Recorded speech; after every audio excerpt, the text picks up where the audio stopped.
رات ہوتی ہے، دن ختم ہو جاتا ہے تو پہاڑ ایک دوسرے سے باتیں کرتے ہیں.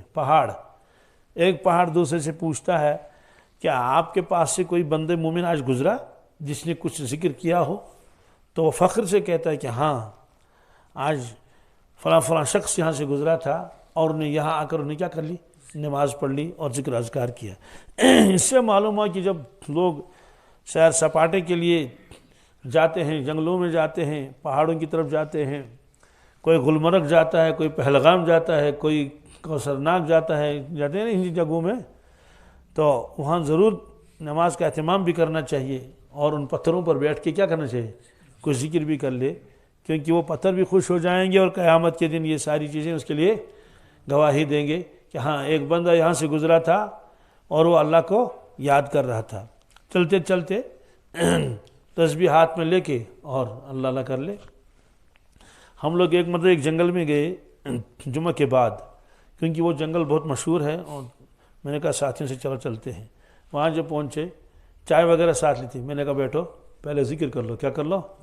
تو سب کو ذکر میں لگا دیا. اس کے بعد عصر کا وقت ہوا تو عصر کی نماز پڑھ لی، اس کے بعد بہت دعائیں کر کے واپس آ گئے. میں نے کہا تو ورنہ تو آنا ہی بیکار ہو جائے گا، کم از کم اس میدان میں آ کر بھی تو کچھ اللہ اللہ کر لیں. تو بہرحال یہ فرمایا کہ بندے مومن کا جب انتقال ہوتا ہے تو آسمان بھی روتا ہے اور زمین بھی روتی ہے اس کے فراق میں. بظاہر تو یہ چیزیں بے جان ہیں، یہ تو ہمارے اعتبار سے تو بے جان ہے، لیکن اللہ کیا یہاں سے یہ کوئی بے جان نہیں، ان میں شعور ہے. کہ قرآن پاک نے فرمایا وَإِنَّ مِنْهَا لَمَّا يَهْبِطُ مِنْ خَشْيَةِ اللَّهِ، کچھ پتھر ایسے ہیں جو اللہ کے خوف سے نیچے لڑک جاتے ہیں. اور وہ واقعہ تو مشہور ہے، بخاری شریف میں بھی وہ روایت ہے کہ اللہ کے نبی صلی اللہ علیہ وسلم جو ممبر ہے جس کو ہم خطبے کی سیڑھی کہتے ہیں، اس کے بغیر ہی خطبہ دیتے تھے، کیونکہ ابھی سیڑھی کا انتظام نہیں تھا. ایک خاتون آئی، انہوں نے عرض کیا یا رسول اللہ صلی اللہ علیہ وسلم کہ میرا غلام جو ہے وہ ترخان ہے، وہ اچھا چیزیں بناتا ہے، تو اگر اجازت دے دیں تو آپ کے لیے ایک سیڑھی بنوا لیں گے. آپ نے فرمایا ٹھیک ہے، اجازت دے دی. تو بہرحال وہ غلام جنگل گیا، وہاں سے لکڑیاں لائی اور لکڑیوں سے انہیں ایک بہترین قسم کی ایک وہ سیڑھی بنا لی. اس میں 3 پائے تھے، اس کو ممبر کہتے ہیں عربی میں. تو اس کو آ کے رکھ دیا وہاں مسجد نبوی میں. چونکہ پہلے محراب کے ساتھ ہی آپ خطبہ دیتے تھے، لیکن جمعہ کے دن بھیڑ زیادہ ہوتی تھی اور صفیں دور تک جاتی تھی، اس لیے آپ نے محراب سے ہٹ کر چند فٹ کی دوری پر ممبر رکھوایا رسول اللہ صلی اللہ علیہ وسلم نے، اور وہاں آپ نے جمعہ کا خطبہ دیا. تو خطبے کے دوران ہی وہ رونے کی آواز آئی جیسے کوئی چھوٹا بچہ روتا ہے. تو آواز بڑھتی گئی، صحابہ کرام نے بھی وہ آواز سن لی. بعض لوگوں کو افسوس بھی ہوا بھائی ان چھوٹے بچوں کو کیوں لاتے ہیں یہاں، یہ تو بالکل خلل کر لیتے ہیں. اللہ کے نبی صلی اللہ علیہ وسلم بیان فرما رہے ہیں، خطبہ دے رہے ہیں، اور یہاں بچوں کی آواز آ رہی ہے رونے کی. لیکن غور کیا کہ کوئی بچہ وہاں نہیں ہے جو رو رہا تھا. تو آواز آئی اللہ کے نبی صلی اللہ علیہ وسلم تک بھی. پھر اس کے بعد آپ نے دیکھ لیا کہ وہ آواز کہاں سے آ رہی ہے.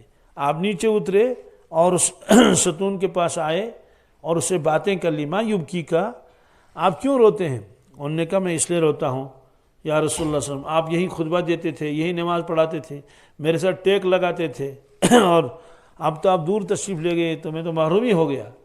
اس فراق کی وجہ سے میں رو رہا ہوں. حضرت حسن بصری رحمۃ اللہ تعالیٰ علیہ جب یہ واقعہ بیان کر رہے تھے تو بہت روتے تھے. کہتے تھے کہ وہ لکڑی کا تنا، کھجور کا تنا تو رویا، لیکن ہم ان کے امتی ہیں اور انسان ہیں، پھر بھی ہمارے دل میں ایسی محبت نہیں ہے. تو بہرحال آپ نے اس سے باتیں کر لی. اس سے یہ بھی کہا کہ اگر آپ چاہیں تو ہم آپ کو نکالیں گے، یعنی اس جگہ سے نکالیں گے اور باہر باغ میں آپ کو پھر استر نو گھاڑیں گے تو آپ پھر ایک درخت بن جائیں گے. حالانکہ اس پر چھلکا ولکا کچھ نہیں تھا، پتے وتے کچھ نہیں، ٹہنیاں سب ختم کر لی گئی تھی نا. وہ تو بالکل ایسے جیسے ہم کہیں ستون لگاتے ہیں، تو اس طرح سے اگر آپ چاہیں تو آپ پھر لگیں گے، اور آپ کا پھل جو وہ عرب عجم کے لوگ کھائیں گے تبرک کے طور پر، چاہے ایک ایک ہی کھجور صحیح جتنی بھی کھائیں، اور قیامت تک آپ سوکھیں گے نہیں. مطلب کھجور کے باغ بھی سوکھتے ہیں نا، قیامت تک آپ ایسے رہیں گے ہمیشہ. تو اگر چاہیں تو جنت میں جائیں. تو محدثین نے اس کی شرح میں لکھا ہے مبارک ہو اس تنے کو، انہوں نے آخرت کو اختیار کیا. کس کو؟ انہوں نے کہا دنیا تو پھر بھی فانی ہے، دنیا تو پھر بھی چلو 2000 سال 3000 سال 4000 سال جب تک بھی اللہ کو منظور ہو دنیا کو قائم رکھنا، تو 4000 سال اس کے بعد پھر بھی تو فنا ہے. اس لیے میں یہ نہیں چاہتا کہ میں دنیا میں رہوں، میں یہ چاہتا ہوں میں جنت میں جاؤں. آپ نے فرمایا ٹھیک ہے اس کو دفن کر لو. کیا کر لو؟ تو جب محشر میں انسان جمع ہو جائیں گے، قبروں سے اٹھیں گے تو یہ بھی اٹھے گا. تو یہ معجزہ تھا اللہ کے نبی صلی اللہ علیہ وسلم کا کہ وہ آواز بھی آپ نے سن لی، پھر یہ ہوا. تو جنت میں لکڑی کچھ بھی نہیں ہوگی سوائے اس درخت کے. کیا؟ کیونکہ جنت کے درخت سارے کے سارے سونے کے ہوں گے. کس کے؟ سونے کے ہوں گے. ان میں پانی ڈالنے کی ضرورت نہیں ہے کہ بھائی لکڑی آپ نے ایسے لکڑی اٹھائی، فرمایا جنت میں اتنی بھی لکڑی نہیں.